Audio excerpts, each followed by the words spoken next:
Hello everybody, today I'll be reviewing the Mountain Coast R1, and I've put 100 miles in these shoes so far, and I have some thoughts on them, some good, some bad, so let's not waste any time and get right into it.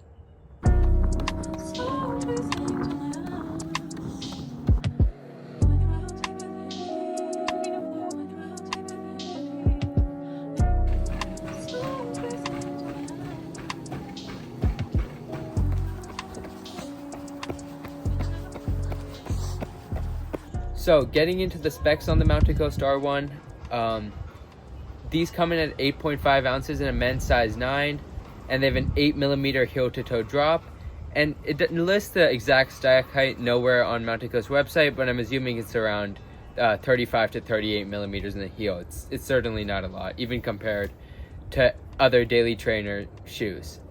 And these come in at $160, and Mountain Coast angles these as like an ultra marathon road shoe, which is why I bought these. So I'm training for a road ultra marathon in August, and I figured I might as well start looking for racing shoes and what I'll be doing my racing in.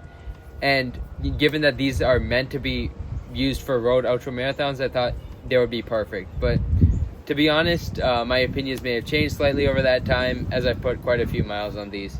So let's get into my thoughts. So first off with the sizing, I went true to size in my men's size 10.5, and these fit great. I would say absolutely no complaints on the sizing. It's one of the few shoes where I don't do the heel lock lacing technique with this last loop, and it really did feel good. Definitely in part due to the dual lacing system that these shoes have, which is meant for when your feet get a little swollen. You can expand this whole toe box area is adjustable. So I think the fit of the shoe was perfect, and I really didn't have any extra space. So I would say definitely go with your true shoe size when buying these. Okay, so let's get started with the upper. And I have to say, I'm very impressed by the upper, and I think Mountain Coast, you got to keep this going on your next few models because this is excellent. The heel pad over here is nice and plush. It's like some memory foam type thing, but it's not too plush at all where I feel like my heel is slipping. Zero heel slippage in these. I really like the tongue. It's like that perfect thickness and angle. Like it's not sticking too much on my sock, but it's not riding down either. Like I said, this lacing system, which let's get into that right away. In fact, I think the lacing system is great. So we have one set of laces up top here, which like really secures the top of your foot, and you have this dual lacing technique. So these laces down here, you can adjust them, you can tighten them, and you can loosen them, and they're meant for like in a later stage of a race when your feet get swollen. You can do that. And Mountain Coast says this is a good idea because ultra marathoners, they often have to cut their like toes of the shoe open because their feet get so swollen late in a race, and they're like, this will mitigate that problem, and that's what they designed these for. Everything in the shoe is supposedly optimized for the ultra marathon distance. And this toe box area is like an engineered mesh. I love it. And mine are a little bit dirty. The upper is definitely dirty. But as for the colors, they come in like an all white, an all black, black and a white, and a white and a blue. This was the original like release color. This is what they have in all their ads. So I definitely think it's pretty unique. And given that Mountain Coast is a new brand, I'm like, all white's a good place to start. So in terms of the upper, nice and durable. I don't have any tears. So I would say they definitely ace that. So that's one of my favorite parts of the shoe. Next, let's talk midsole. So that is the main part of the shoe, and to be honest, this is where I kind of struggled with the shoe. So they use this light cell, and I think it's written over here, zero sag technology in their midsole, and these are meant for long race distances where your shoes may bottom out, like where a pair of Hokas or something may bottom out. They say these won't bottom out. You can race hours and hours, and the foam will be the same just as it is out of the box. And that's where my problem is, because these shoes were just too firm out of the box for me, and they have not changed at all. After 100 miles, 10 milers, 20 milers, 3 milers, a 1 mile run to, all the way up until like 20 miles is the longest I went in these. So not an ultra marathon, but whatever. They're too firm. That's my problem. This zero sag technology, I don't know what they're claiming. It keeps like the foam nice and regenerative like throughout the entirety of the race, but it's just too firm for me. And I have to say that they did well. They did good with the rocker geometry. Like I like this toe off. It's nice and smooth. and it's not too aggressive of a rocker, like in a spike. Like, you know, you don't want too aggressive rockers for a long, slow race. But in my opinion, I just think it's too firm of a shoe. And for these ultra marathons, I found my number one priority is comfort and then speed. So like when I went with a Vaporfly 3 for one of my previous ultras, it's a comfortable racing shoe, but it is also a racing shoe. So these definitely have the capability of going fast. I just think they're too firm, and that's my major turnoff. It was, I actually did have some trouble. I have to disclaimer, from my personal experience, not saying it would affect you, but I had some trouble with my ankles after using these for a 10-mile run right out of the box. I've been trying to hit 70 miles a week, so 10 miles a day is usual for me. And I had some inner like ankle discomfort just because of how I was plodding on the ground with these. It just felt a little bit too firm. And I was surprised because I haven't seen comments on this online a lot. And that is in part because I think everyone that's getting these shoes, getting them sent for free or, you know, sponsored by Mountain Coast. I got these like with money. Like, I was not sent them from the Mountain Coast website. So these were purchased by myself. And I think the problem is they're just too firm. And the only other person that's mentioned that is Zach Bitter. He's a ultra marathon runner too that does shoe reviews, and he said he thinks this is a little bit too firm for an ultra distance. I think it is too, and I think just the stack is too low. Like, I think it's not by coincidence that everyone's racing in high stack Hokas and Nikes and Adidas. Everything has high stack now, especially in the ultra distance. I think this is like they're fixing something that's not broken. Like, no one's ever complained that their shoes are too high stack, and if they did, then I would go like a pure minimalist shoe. This is like in between. It's good, it's okay at being a daily trainer, but for ultra distance I would honestly not consider picking these up. And I haven't run in them since I hit 100 miles on them. Like, I instantly just put them on my shelf and switched back to my Nova Blast. But maybe I'll give them a try a little bit again in the future and get back to you guys. But the midsole, back to this midsole, zero sag technology is really where I have a problem. And they did a great job of advertising these shoes. On their website, they say that there is some like race car technology in them, race car suspension technology. I think it's a bunch of nonsense. It's a little bit soft to the touch in the heel.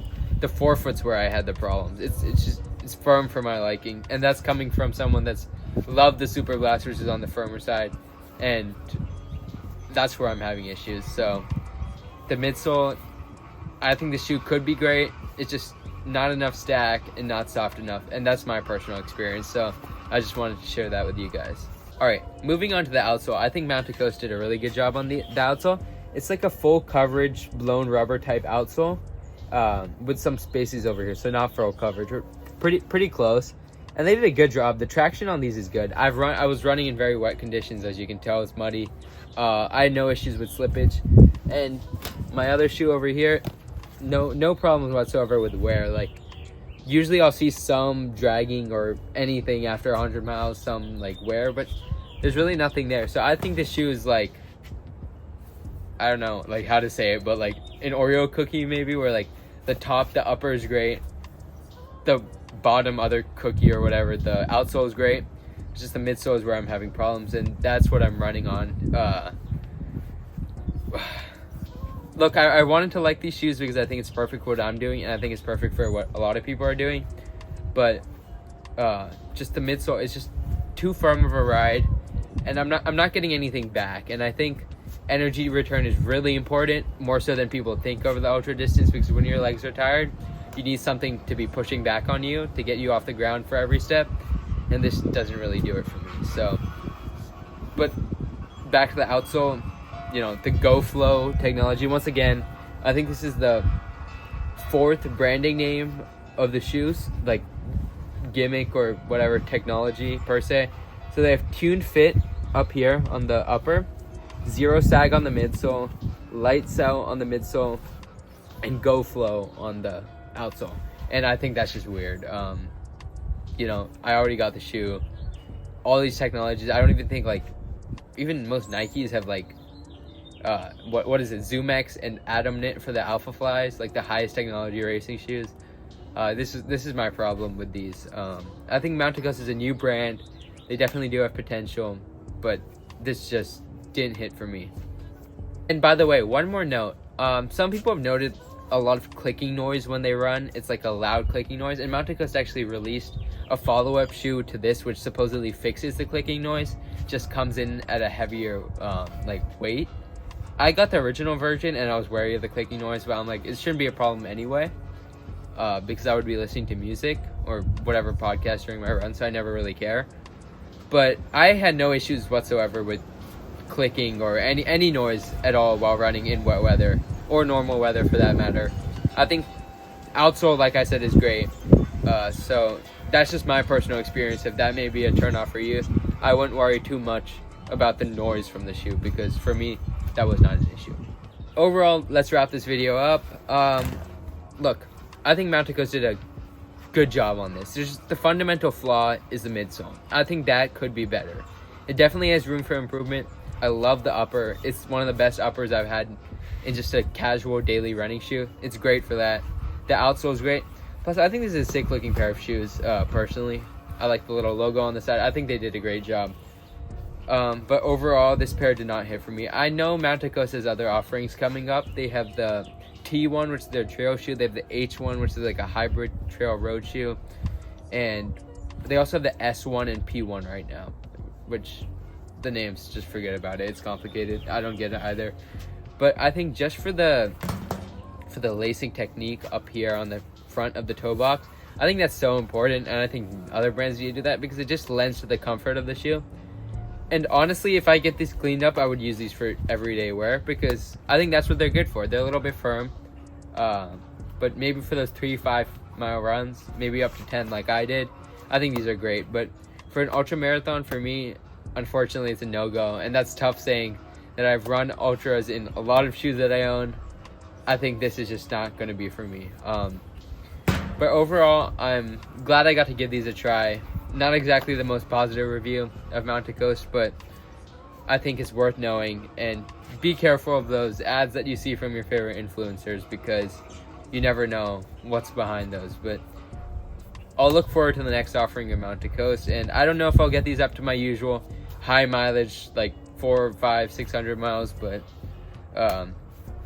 it was fun a little bit while it lasted. So yeah. That's my review of the Mountain Coast R1, and thank you guys for watching, and I'll see you next time.